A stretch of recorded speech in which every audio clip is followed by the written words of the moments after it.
most of the perceptions that people have of salespeople are negative. They're one of the least trusted professions in the world. You can just Google the surveys of trusted professions, and salespeople always rank at the bottom. I mean, down there with politicians, for goodness sake. That's baggage that every salesperson carries with them. It's a headwind they have to encounter every time they front up. And of course, buyers have this perception in their brain. They've got a pattern in their brain that this is a salesperson. It's so straight away, I need to be on my guard because, well, this is an untrustworthy person. So the relationship starts off kind of on a bad footing anyway. The expression typical salesperson is not a compliment. You're listening to the Sales Today podcast, and I'm your host, Fred Copestake. On this podcast, we explore how sales professionals can develop a modern approach to winning business, the application of virtual selling techniques, how to create meaningful business relationships, and much more. Why not take our free collaborative selling scorecard to see how your sales approach suits today's environment? You'll find a link in the show notes. And welcome to this episode of the Sales Today podcast, where I'm delighted to be joined by Patrick Boucousis. Patrick joins me from Australia. He is a fellow sales trainer and someone that also has a strong interest in ethical selling. So that's what we're talking about to him today. So Patrick, welcome, first and foremost. Thank you, Fred. It's nice to be here. It's amazing technology and how we can set these calls up, which look, I think I'm going to learn a hell of a lot from, and I certainly hope the listeners do. You do have a strong opinion about this kind of whole ethical, principled selling with integrity, don't you? Can you tell me a little bit about that? Well, I guess the seed was planted very early in my career, actually. I was originally working in the Caterpillar earth moving world, right? And so that's back last century. And Caterpillar introduced a code of conduct, first corporation to do so. And that happened in the light of there was a lot of scandals back in, I guess it would have been even the 70s, 80s, the Lockheed scandals, corporations bribing governments to buy arms and stuff like that. And there's quite a few scandals. And so Caterpillar came up with a code of conduct and said, look, this is how we're going to behave. And it was quite a thing in its day when it did that. And I guess that set a seed for me. And I've just carried that ever since. It just said, look, this is kind of how you behave, and put it out there so people know when they're dealing with you that this is the standard of conduct they can expect from you. And I think that's lacking in selling. I mean, even that, just saying, put it out there so that this is what people can expect from you. That, let's forget about doing the right thing. That could just be used a way to just sell better anyway, to get yourself in front of more people, to kind of alleviate some of the suspicions and unfortunately, a lot of the concerns people have of dealing with modern salespeople. Yeah, absolutely. I mean, most of the perceptions that people have of salespeople are negative. I mean, they're one of the least trusted professions in the world. You can just Google the surveys of trusted professions, and salespeople always rank at the bottom. I mean, down there with politicians, for goodness sake. So that's baggage that every salesperson carries with them. It's a headwind they have to encounter every time they front up. And of course, buyers have this perception in their brain. They've got a pattern in their brain that this is a salesperson. It's so straight away, I need to be on my guard because, well, this is an untrustworthy person. So the relationship starts off kind of on a bad footing anyway. I mean, the expression typical salesperson is not a compliment, unfortunately. It ought to be a noble profession and a respected profession, but it's just not. And I think and then it sort of occurred to me, but there is no counter to that. There is nothing that suggests, well, how should a salesman behave? What does a good salesperson look like? And so in the absence of that, we sort of created this. I mean, doctors have the Hippocratic Oath. Nurses have their Nightingale Oath. Even lawyers have an oath, believe it or not. But we don't. Even lawyers have an oath. I love that. I know my little clip at the beginning. Yeah, it's and that thing you say that we start off on the back foot, or what we see more now is that we start off so much later. Everyone's thrown these figures around, don't they? That the buyers are 40, 50, 60, 70% through the buying cycle. Is that just because of information now? It's like, well, I don't want to work with a salesperson because they don't bring anything to the table, one, and I know you concentrate on value sales as well. Yeah. And two, I don't even like talking to them because they're going to do stuff to me that I don't like. Yeah, so yeah. actually, no, they're just going to come and promote their point of view. And really, I'm in the process of, I don't need a specific point of view. I need help to form my own point of view. I think, a definition I heard, and I haven't been able to find the source of it, but one I heard passed on was, you know, they want someone to help them make a decision they don't trust themselves to make. I mean, ideally, that would be the perception of the ideal salesperson, I suppose. And that's not what they see, by definition, they don't trust us. And that's a shame. And certainly some salespeople are potentially not trustworthy, but not 90% of them, which is what the layperson would probably think. And the problem is that those that are trustworthy, well, how do you indicate that you are? You can say you're trustworthy, but well, you would say that, wouldn't you? What is it? Yes, you are. They have to encounter you and engage with you to be able to form that judgment. If, on the other hand, you were preceded by, if you like, this tablet, if you like, that says, these are my commandments, that should hopefully set their mind at ease to know, well, you do stand for something. Okay, so that's what the seller's code is. That's that kind of that indicator that this is how I work. This is what I align with. Okay, Yeah, it's an and that's going to help us sell better. It's going to help us start the sale better. And I suspect, I know because I've read it. When we start looking into those things, the things that you say you're going to do are actually sales best practice anyway. So you're going to do a better job. Full stop. So it's like it's win-win before you started looking for win-win. Yeah. There should be nothing there that causes anyone discomfort, other than perhaps the very first one, which is put the buyer first ahead of myself and my own need to make a sale. And some people might have a cringe with that and think, oh, is that right? I am there to make a sale. Well, I think the realization needs to come that is, in fact, by putting the buyer first and them knowing that is the easiest path towards actually making a sale. Once they know you've put them first rather than yourself, because that immediately gets in the way and undermines trust. Self-interest is the one thing that diminishes trust. And that's what salespeople typically come across with. They talk about themselves and their product. They're obviously biased. Yeah. That's the one. It's funny. If people are starting to get wrapped up about that and going, oh no, I can't get my team, say, or myself to sign up to this because that doesn't make any sense to me. Probably quite a lot else going on in the world of sales that isn't making sense to you and why you might be struggling. So, yeah. Well, I think the other thing, hopefully, about most of the code is it should come naturally. It should kind of make sense. A bit like the 10 Commandments. There's nothing in there, regardless of your religious persuasion or the equivalent in other religions. There's nothing off the wall. I mean, almost intuitively, well, breaking any of these things is kind of bad, right? So similarly, the seller code's a bit the same. I think it is the way that salespeople intuitively want to behave anyway, but sometimes they feel like they're not supposed to do that. That, I think, is the challenge for salespeople to feel okay and, in fact, very comfortable and proud of what they're doing. Yeah, because sometimes, and I've become a little bit more aware of this in recent times, where you see people talk about salesy. I hate this word. Oh, it's a bit salesy and all this, and this perception we've got.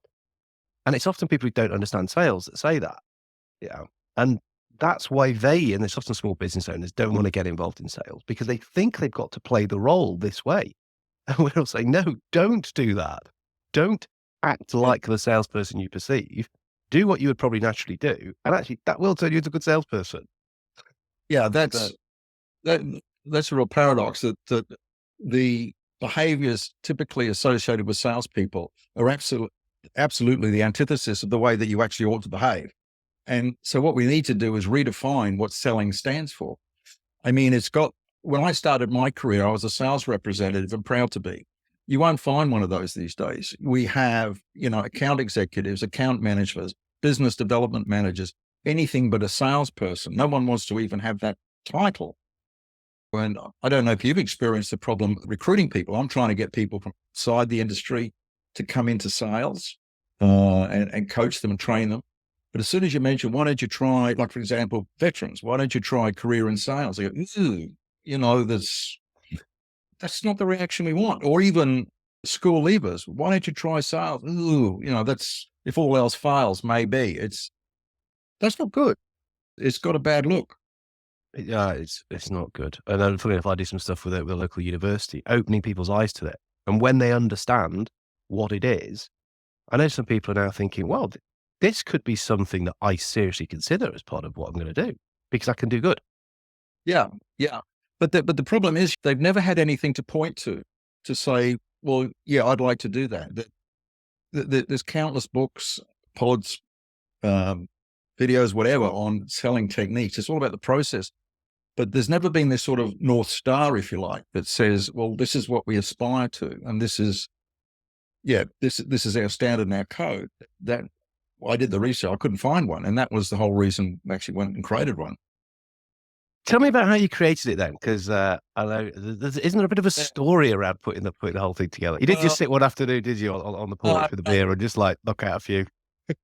I guess I've been disaffected for a while about the general reputation of selling and thought, well, what can we do about this?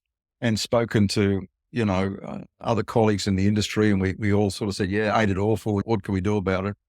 And I was having a conversation with Tom Williams one day, and I mentioned this, and he just happened to have that day written an article about the buyer's perspective that was to be published in a magazine. And he said, actually, wouldn't mind you just reading a draft of it. And he sent it to me.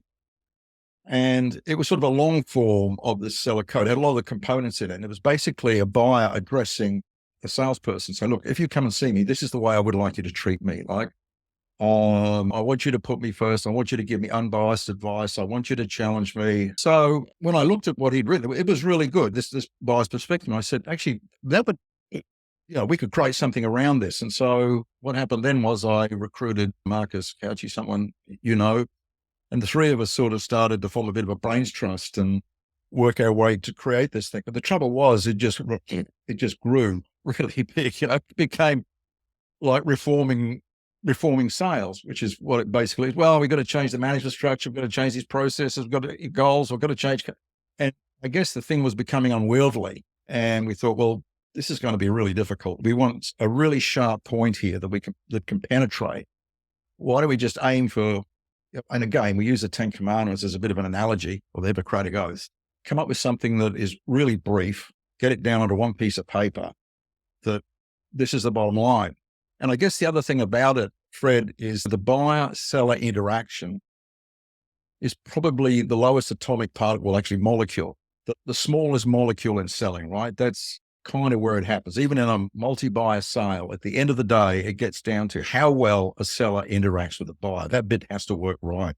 And everything else is to do with optimizing that interaction.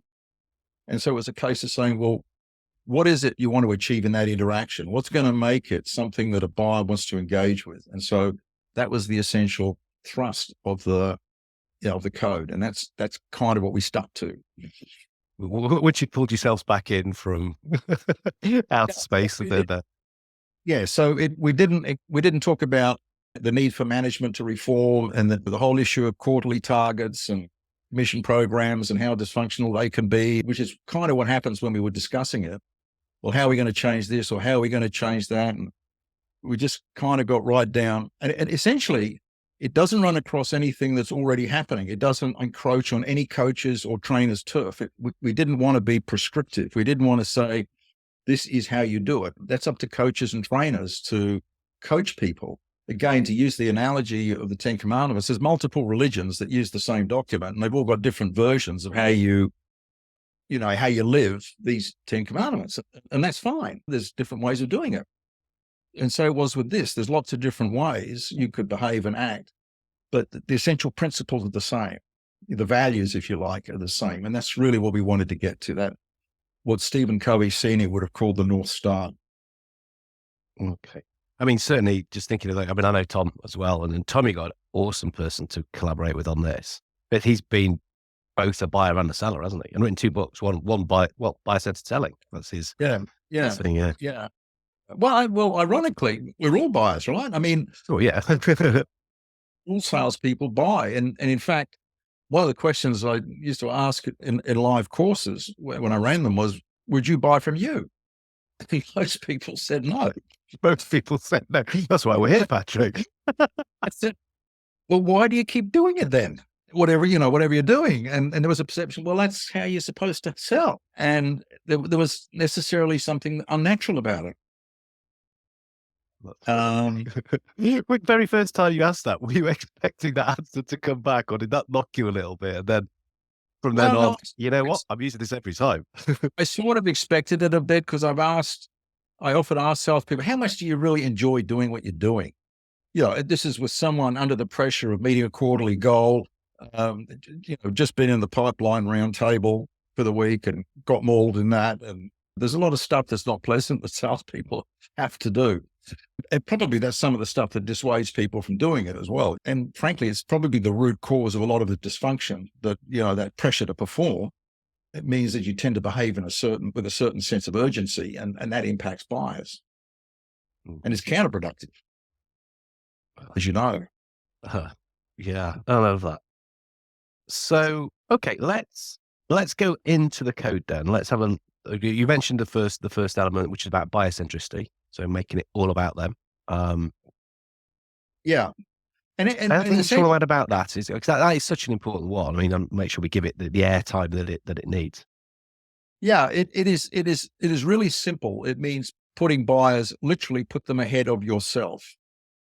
Okay. And that's the basis of trust. The basis of trust is to put the other person first. If you've got two people in a foxhole, shall we say, and one of them's more concerned about him or herself than you, then to what extent can you trust they've got your back? Clearly they won't. You basically want to know they're going to take a bullet for you, right? That's what trust is about. It's relationship and dependence.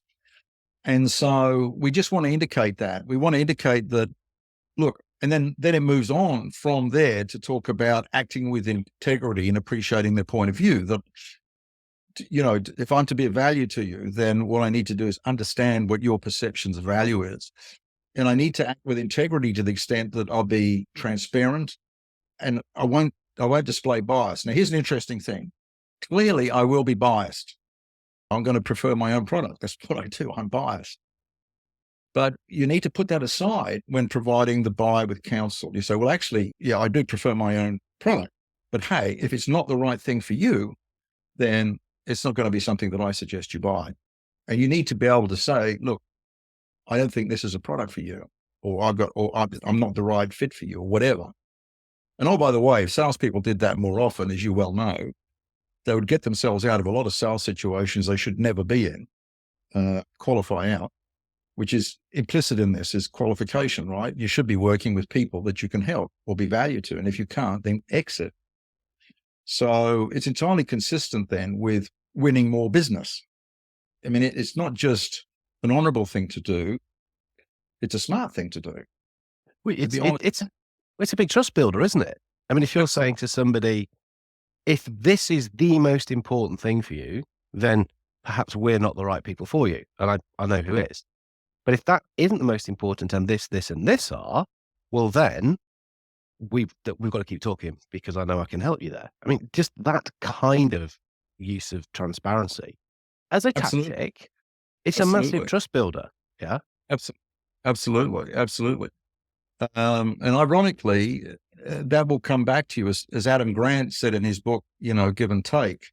The people that are most successful are the givers, because things do come around. That person who you said, look, I'm not the right fit for you, will meet someone who wants something that you sell. And say, look, I met a great guy. He wasn't a fit for me, but I tell you what, he's probably a good fit for you. And you get an introduction. That's actually happened to me. Yeah, but me too. I can't remember when I first did it. I think it did feel a bit weird. And I know when I explain it to people, they look like I'm from Planet Zog sometimes. But those that get it, you and I know they will absolutely be so much better for it. It's not an uncommon story for people that behave ethically and transparently. They get more referrals because they know, this is my trusted relationship. This is my friend. And if I'm going to refer them to you, I want to know that you're going to treat them well, right? And so when they have that sense, they feel quite happy doing that because they know you're not going to try and stitch them up or something. So, and I think that's one of the reasons that salespeople don't get the number of referrals that they ought to get. And obviously that's the best way to get more business. But if you treat people well and you seem to be honest, then they're going to refer you, even if they don't buy from you. Yeah. Oh, nice one. So act with integrity, appreciate their points of view. We talked about sort of just listening, being curious, genuinely confident about somebody else. Yeah. Not a bad idea, just in relationships, full stop, I suppose we could say. Absolutely. Ironically, this works well even when you're not selling, right? I mean, this works well in your relationships with other people, behaving in this manner, right? It's just simple, and that's what works with salespeople. You know, they work well with their colleagues, they work well with their family and friends. They're honorable people, and it works in selling as much as it works everywhere else. Be decent. Be decent. We could have written this in 2 words. And then, well, that leads into the next thing, doesn't it? Then, so appreciating their point of view and seeking to understand. Yeah. Yeah, and that's there's 2 parts of that. It's, I think, particularly in B2B, we tend to seek to understand the commercial and professional requirements, but we tend not to delve into their personal situations. But that's important, is to understand the implications to them personally of the decisions they're about to make. So, for example, when someone mentions they've got a problem or they need to fix this, it's not just a case of asking about that, but also asking how do you feel about that? How's that affecting you? Well, it's putting me under a lot of stress, or I've got my boss all over my back because I can't. That's all part of growing trust as well, right? Being sensitive to that. So we included that into the code to suggest it's not all about business. Ultimately, you're dealing with a person, not some inanimate object. Okay. So seek first to understand, and then the personal element. What else do we need to talk about? So focusing on outcomes is another element of the code. I've got it in front of me. Results, the deliver results value. Again, I think that salespeople can tend to focus on needs, and that often happens, particularly today, where salespeople get engaged much later in the cycle, as you know, where the buyer's already sort of determined probably what their needs are and has gone out to market about that. The point here is for salespeople to ask the question, sort of, well, what is driving that need? What is the outcome? What is the result you want? And to be sensitive to that. And then potentially to advise in terms of, well, how do you see what you think you need addressing that outcome? How did you arrive at that conclusion? And potentially helping them to rethink what they think their needs are. So, yeah, focusing on results. And I guess the point about that is, we're apt to say today that we sell solutions. The irony is, and I guess it's something I do feel passionately about, you can't sell a solution. People buy solutions. They're the judge. They're the arbiter. It's not for me to say this is a solution. It's for the buyer to say that. We sell products and services. Whether it's a solution is up to them in terms of how they use it and if they get value from it. Yeah. I mean, if you're too wrapped up in selling your solution, you are only going to look for the problem and the solution fixes, aren't you? Yeah. I mean, if you want to take it to the extreme, and I've got a hammer, everything's a nail, that's what the problem is I'm going to solve. And anything that isn't that, I'm not listening to. I don't care. I'm not bothered. Exactly. I want to talk about my things. Yeah, absolutely. Yeah. Yes. Yeah. And so that's why, sincerity is important, which is the next thing, is to be sincere and to curate the information, insights. It means to potentially challenge them, not just blindly accept, but do that in a respectful manner so that you equip them to make an informed decision. I think a really damning statistic today is that 50% of B2B purchase pursuits don't result in a decision. And I think some people say, well, that's on the buyers. Frankly, I think that's an indictment of sellers. The buyers, I think it's our responsibility to help them to buy.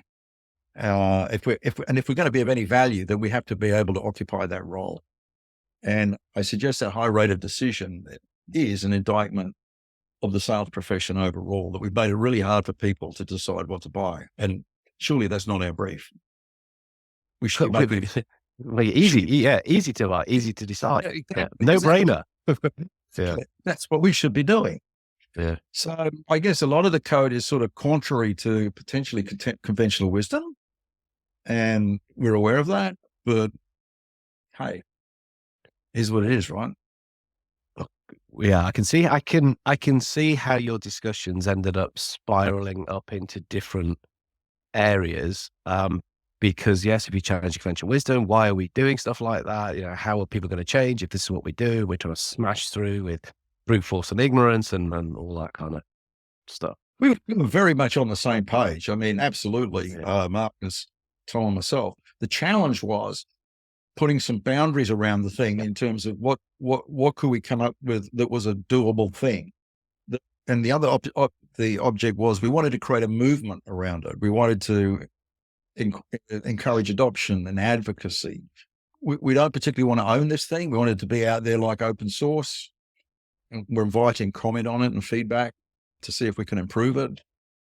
But yeah, I mean, we want the industry to kind of own it. Yeah. Yeah. What else? We haven't even covered all the elements. I think there's another couple left on there. And I think Well, I think the other things are reducing their risk and empowering their advocacy in terms of, one of the challenges for buyers is how to bring the rest of the team on side, the stakeholders. And we need to take some ownership in that and helping them. Again, it's not a solution until they can implement it and get a return out of it, and until their people adopt it. So I guess it's taking ownership, not of helping them to make the decision, but afterwards ensuring that they end up with a successful outcome. That then is a solution. What we're selling them is not a solution. It's a solution once they make effective use of it. And we need to take ownership of that. And then I guess commercial terms is to, be reasonable, offer the same terms that you would to other people under similar circumstances. Now they're going to vary. And this it's not prescriptive, but it's a bit like buyers being able to feel like, well, I'm being offered something that's fair and reasonable here. You're not attempting to gouge me, or which is probably the first impression that they have, that the first price is not going to be the best price, for example. And so much of sales practice is predicated on that, the need to negotiate, which suggests that, well, what what the buyer's saying is, look, I don't believe that what you offer me is your best deal. So you're offering the best stuff straight away, aren't you? And so if we can avoid that happening, then we both win. Well, it happens so much, doesn't it? People, genius, I'll put it as a higher price. And then when they ask for a discount, I'll give it them and we'll end up where we want. Well, you've immediately, haven't you? Like, well, I don't know that is actually the best price anymore. I don't know what is. I'm going to keep pushing. No, that really is. It's Said right. that last time, you just end up in a right mess through your own making. That's do right. something you didn't need to do. That's right. Yeah. And anyway, let's just wait till the 29th for months. Yeah, that's right. That's right. And I mean, those things can exist, and we can still be honorable about it by saying, look, assuming that it's what they want to buy and the price is reasonable, but you do need to close it kind of this month instead of next month. Say, look, hey, look, we're close to having a really big month, but we're just a few short. You would really help us. And in return for your doing that, we're happy to provide this concession or this bit of additional service or whatever. That's reasonable. It's not being disingenuous or whatever. It's not setting an unusual precedent. It's just saying, look, given our relationship, look, if you can scratch my back a bit here, I'll scratch yours. There's an opportunity we can do that. I guess the whole approach to this is one of reasonableness. It wasn't meant to be a constraint or a set of handcuffs. The reverse is true, actually. It should free up salespeople to sort of be able to behave honestly and more in keeping with their true selves and their own personal values and the way they would like to be treated. And the way that people act, because what you just said there is the way that real people do. Take out that kind of buyer-seller relationship, and that's what you do. Oh, mate, give us a dig out with this, give us a hand with this, and I'll put something back your way. Come and help me move my new sofa, and I'll buy a couple of beers.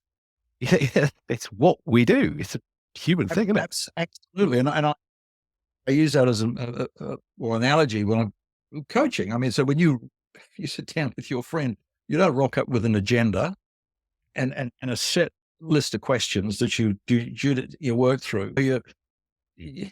It's organic, and you hang on their every word, and then what they say prompts the next question. You have an overall theme. You're meeting up with them for this particular reason, perhaps, but apart from that, it's quite organic. Whereas we go through these set pieces like needs discoveries, which are frankly like interrogations as far as the buyer's concerned, something to be endured rather than enjoyed. And I think we need to change that sort of dynamic. And because that only cements the perception of the salesperson as this self-interested individual that's, you're only asking me about my needs so you can figure out what you can sell me. You're not really interested. Or even worse, if I'm worth it. Yes. I don't get these questions right, you're going to drop me like hot potato. Right. Yeah, because I do actually want to buy some stuff off you, but I might not qualify. So yeah. Oh, Well, so yeah. So I think the most damning stat of all is 80% of salespeople win. The stats are rubber, as you'd know, Fred, but 80% of salespeople win something south of 20, 30% of their sales. So they spend 70% of their times losing on a consistent basis. And that's a heck of an indictment that it suggests that we're not learning how to do this. We could be doing it a lot better. So we pump up the volume. Do more then. Yeah, well, see, that's where your conversation probably went. This leaky bucket, right? Which is another, we need more leads. So that's quite incongruous. Can you imagine an electrician that, where 70% of his jobs fail? What are you going to do about it? Oh, I'm going to find more customers. Doesn't make a lot of sense, does it? But that's what we do in selling. Or a doctor, which is the analogy we like to draw to salespeople. All patients are out there. Yeah. That's right. That's right. And then to acknowledge that I am a representative of my employer, and I've got to, work conscientiously to help them achieve their objectives, short of actually compromising this code. So it acknowledges that, I do have this responsibility to my employer. And also I've got a responsibility to keep learning so that I stay relevant to you. And I don't stay mired in wherever I'm at. So I suggest that I want to continue to learn how I might be a better value to you, or greater value. I think keep learning is a real big one. And of course I would say that, you would probably say that, but we are not saying it because of our role, our job. That is what people value. It's how we develop, and we have to change. I mean, we're selling change as often as not, aren't we? And if we can't change, we can't keep developing. What right have we got to do that? So absolutely. Yeah. And so that means in all areas, not just about my product, but in a general sense, in terms of how I might be of value to the people that I deal with and work with. Brilliant stuff. This podcast could have gone on for hours and hours and hours. I mean, I would talk about this stuff all day. I think we've done a really smart job of keeping it pretty tight. What I will do is, what's the best place for people to contact you, Patrick? The website is The Sales Natural, all one word, thesalesnatural.com. You can find me on LinkedIn. You can spell my name in the notes, I guess. We'll put a link to both of these. Don't worry. You can join anyone, and certainly happy. Oh, there's one thing I should plug is there is a group in LinkedIn, the Seller Code Implementation Group, really keen, and some really good influencers are getting. You'll recognize many of the names in there. Some really good influencers are getting involved with that. So I'd just like people to join that. Another suggestion is that I include in my signature block now a link saying I act by the Seller Code, and it includes a link to the code. So in my emails, it just suggests that this is the standard of behavior I adhere to, and I suggest that sellers could look at doing that. So when people click on it, there's a website called thesellercode.org. That's all it's got, just the code. Seller Code, thesellercode.org. Is the code. So if anyone wants to refer to it, it's there. Okay. Yeah. Good. No, we can pop all of those in. And a link to the document that I was referring to as well. I'll put that in too. So and get into the group and give some feedback, maybe we can improve it a bit more. So that's what we're looking for. Advocates, people that want to get out there and promote it. Awesome. Thank you so much for coming on and sharing that. I hope people are listening to this. I hope they are keeping learning and apply that. And let us, and certainly Patrick, know how you're putting this stuff into effect. That group will be the place to do that. Pleasure, Fred. Thank you for having me. Thank you for listening to the Sales Today podcast with me, your host, Fred Copestake. I hope you've enjoyed what you heard today. If you did, please get in touch and hit subscribe. And remember, you can take the Collaborative Selling Scorecard for free to check out how your sales approach works in today's environment. You'll find it in the show notes.